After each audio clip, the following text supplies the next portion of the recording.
Bienvenue sur la chaîne YouTube du groupe India Business, le groupe, la chaîne qui vous partage des informations sur le monde agricole.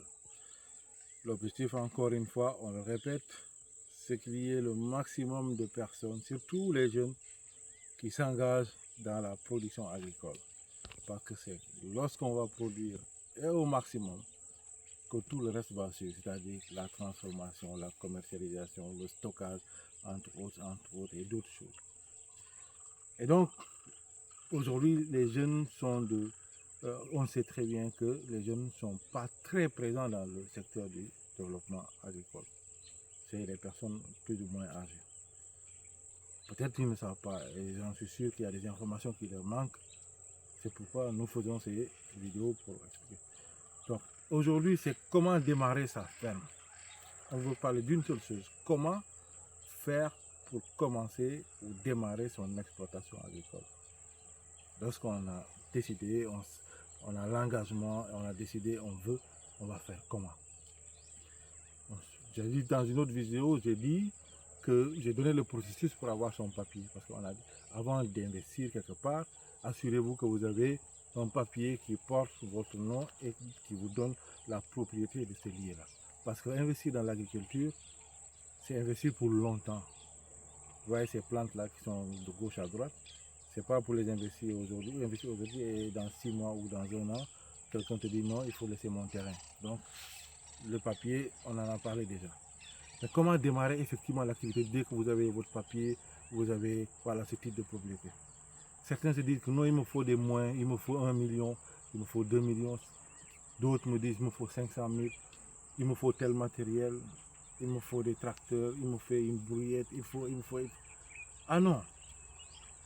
Quand on a l'espace, il faut s'investir soi-même d'abord. Si aujourd'hui on est sur un terrain vide, qui n'a ni eau, ni puits, absolument rien, il est vraiment difficile de commencer à faire du maraîchage ou à faire autre chose. Encore plus si on n'a pas les moyens financiers pour le faire. Mais on peut faire quelque chose sur ce terrain. Parce que ne serait-ce que nettoyer le terrain, ça montre la volonté que tu veux t'investir dans ce domaine-là. Le nettoyer, le rendre propre, nickel. Ça, c'est un investissement. Ça, si tu le fais, d'autres organismes te trouvent là-bas, ils peuvent dire que cette personne est engagée pour faire ça. Alors, d'autres aussi, pour démarrer, utilisent le système de l'hivernage. C'est-à-dire qu'ils font tout pour préparer le terrain pour que l'hivernage, ils puissent y mettre des cultures hivernales. Ça peut être des cultures, des légumes, mais ça peut aussi être de l'arachide, du maïs, du mil, entre autres. L'objectif étant, c'est de pouvoir déjà s'exercer, maîtriser le sol, voir comment le sol va réagir, comment il se comporte, mais aussi c'est d'avoir quelques petites ressources à la fin. Ces ressources-là pourront aider à faire autre chose. Donc, dès que vous avez le terrain, n'attendez plus. Ne serait-ce que le nettoyage du terrain, la mise en valeur de ce terrain, le mettre à l'aise, c'est déjà un investissement. Et il ne faut pas attendre. Pour faire du mil, par exemple, vous n'avez pas besoin de 10 000 francs. 1 kg, 2 kg de mil sur un hectare, vous allez faire votre hectare, vous allez faire votre mil. C'est des exemples que je donne. Pour faire du maïs, c'est pareil. Vous avez 20 kg de maïs, vous pouvez faire votre hectare sans difficulté. Vous avez quoi quelque chose, il y a des gens qui font des pépinières aujourd'hui, c'est-à-dire que les pépinières de piments, les pépinières de n'importe quoi. Vous pouvez en acheter pour 5 000, pour 10 000 francs, vous venez vous répiquer. Vous voyez, c'est tout qui ont été, c'est du piment répiqué, c'est des pépinières qui ont été faites ailleurs et qui ont été directement amenées pour être répiquées ici. Donc, la mise en valeur de son espace agricole est extrêmement importante pour démarrer. Et lorsque vous n'êtes pas en action, en opération, vous allez toujours être dans la théorie, dans l'esprit attentiste. Et donc, il ne faut pas attendre. Vous avez votre espace qui vous a été donné. Vous vous débrouillez pour avoir le papier de délibération pour cet espace. Vous n'avez plus rien à attendre.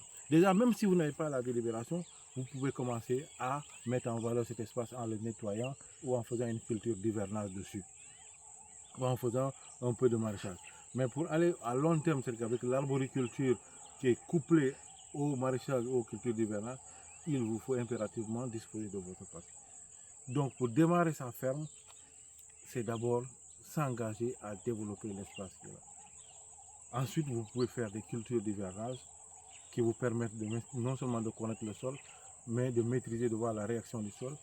Et au bout de l'hivernage, vous pouvez avoir un peu de production qui va vous permettre d'avoir quelques ressources.